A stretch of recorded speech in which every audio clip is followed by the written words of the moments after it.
क्या वो इसराइल में बच्चों को इस्लाम मुखालिफ तालीम देते हैं? क्या यहूदी दीगर लोगों को दूसरे दर्जे का इंसान समझते? 15 साल इजराइल के अंदर रह कर के आए एक मुसलमान जो पहले शायद यहूदी थे, उन्होंने किया सच का पर्दाफाश। वहाँ के लोगों को ऐसी तालीम दी जाती थी कि वो दहशतगर्द बन जाते हैं, दूसरों की जमीन हड़पते हैं। मस्जिद अक्सा को लेकर क्या सोच रखते हैं और क्या पैगाम अपने बच्चों को देते हैं ताकि वो फ्यूचर में जाकर दहशत मचाए। अस्सलाम वालेकुम, मैं हूँ ईमान फातिमा, आप देख रहे हैं ईमान रिएक्ट्स। आइए इसके बारे में जानते हैं। क्या वो इसराइल में बच्चों को इस्लाम मुखालिफ तालीम देते हैं? क्या यहूदी दीगर लोगों को दूसरे दर्जे का इंसान समझते हैं? रॉकेट पर रॉकेट फायर हुए, थोड़ी देर बाद हमला रुक गया, लोग अपनी पनाहगाहों से निकले और सब घरों की तरफ भागे। आप यकीन नहीं करेंगे कि वो कैसे भाग रहे थे, जैसे अल्लाह ने सूर फूंक दिया हो। तुम कत्ल ना करना, ये तमाम यहूदियों के लिए हुक्म है। तुम अपने हम मजहब को कत्ल ना करना, लेकिन तुम मुसलमान को मार सकते हो। उनके खून पर तुम्हारा हक है। इस तरह वो लोगों के लाशऊर में अपनी सोच नक्श करते हैं। क्या आपको इस्लाम कबूल करने से पहले कोई शकूक थे? इस्लाम कबूल करने से पहले मेरे जहन में कोई मजहब नहीं था। मैं एक और तरीके से बताता हूँ, ये थोड़ा मज़ाक़ खेज बात हो सकती है, लेकिन मैं जब भी अपने घर से निकलता तो कहता, इन नंबरों को गिनो। मैंने एक रस्म बना ली थी, 7 नंबर दबाएं। मुख्तलिफ रस्मात। मैंने दूसरे खुदा अपना लिए थे। इंसान को फितरी तौर पर एक खुदा या सरपरस्त की जरूरत होती है। चूँकि मुझे मालूम नहीं था कि इस्लाम क्या है, मैं किसी तरह खुद को बचाना चाहता था। किसी ने आयतुल कुर्सी की तिलावत की और मैंने आयात की तादाद गिनी। वक्त के साथ साथ मुझे कुछ ऐसा याद आता है। मेरी याददाश्त बहुत मुबहिम है। मुझे मजहब में ज्यादा दिलचस्पी नहीं थी। मेरा मतलब है, मैं कॉलेज में था, 20 या 21 साल का था। हम अपने वालिद की गाड़ी में घर जा रहे थे। उस वक्त हम आज़रबाईजान में थे। रेडियो पर एक आदमी था, खुमैनी नाम का इमाम। वो किसी बारे में बात कर रहा था। मैंने पूछा, डैड क्या ये नबी है? मेरे वालिद ने हंसते हुए कहा, कैसा नबी? ये उसका साया भी नहीं हो सकता। ये नबी नहीं है, इमाम वगैरह है। तब मैंने सोचा, नबी क्या होता है? कोई नबी कैसे बन सकता है? मैंने इससे आगे नहीं सोचा और जवाब तलाश नहीं किया। मेरा मतलब है कि मैं भूल गया, लेकिन फिर भी मैं इस बात को मुकम्मल तौर पर कभी नहीं भूला। जब मैंने सवाल दोबारा पूछा तब मैं 26 साल का था। मैं उसी जगह पर था। मेरी जिंदगी में मजहब से मुतल्लिक कुछ नहीं था, ना यहूदियत ना ईसाइयत। मैं कहूँगा मैं यहूदी हूँ अगर ये मेरे लिए अच्छा है। मैं कहूँगा अल्हम्दुलिल्लाह मैं मुसलमान हूँ, लेकिन मुझे अल्हम्दुलिल्लाह मैं मुसलमान हूँ के अलावा इस्लाम के बारे में कोई इल्म नहीं था। जब आप कलमा शहादत पढ़ने के बाद मुसलमान हुए तो आपको कैसा महसूस हुआ?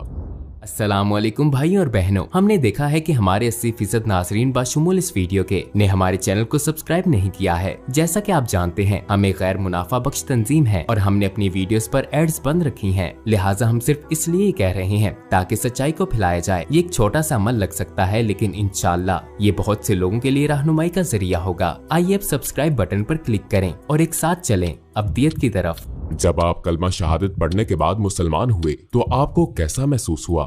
मैं जज्बात से भरपूर था। मैं कलमा शहादत पढ़ने से पहले ही मजहब पर तहकीक करके मुसलमान हो चुका था।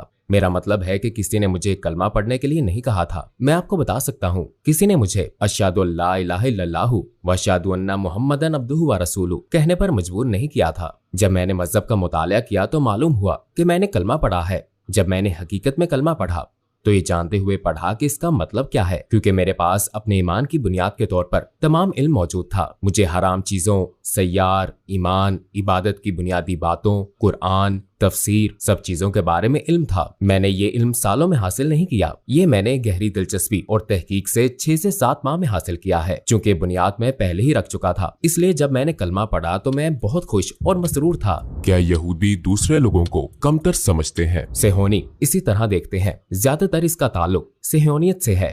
वो कहते हैं कोई भी शख्स जो यहूदियत के अलावा किसी भी मजहब का पैरोकार है, उसे हमारी खिदमत के लिए बनाया गया है। उन्हें कत्ल करना, उन पर जुल्म करना हमारे लिए एक अच्छा अमल है और बाइसे सवाब भी है। मैं आपको एक मिसाल देता हूँ। 2 साल कबल ईद उल फितर के मौका पर गजा इसराइल में कत्लेआम हुआ था, जिसमें फलस्तीनियों को कत्ल किया गया था। एक टीवी चैनल पर राइट विंग के इंतहा पसंद की शोहरत रखने वाला एक इसराइली कह रहा था, फलस्तीनी मुसलमानों को मारना गलत नहीं है और हमारे लिए गुनाह नहीं है। अब हमें उन्हें खत्म करने की जरूरत है ताकि कल को वो हमें परेशान न करें। अगर हम अब ऐसा करेंगे तो हमें गुनाह नहीं सवाब मिलेगा। इस बारे में पूछने वाला टीवी एंकर भी हैरान रह गया, जिसने कहा था कि ये सहियोनी है।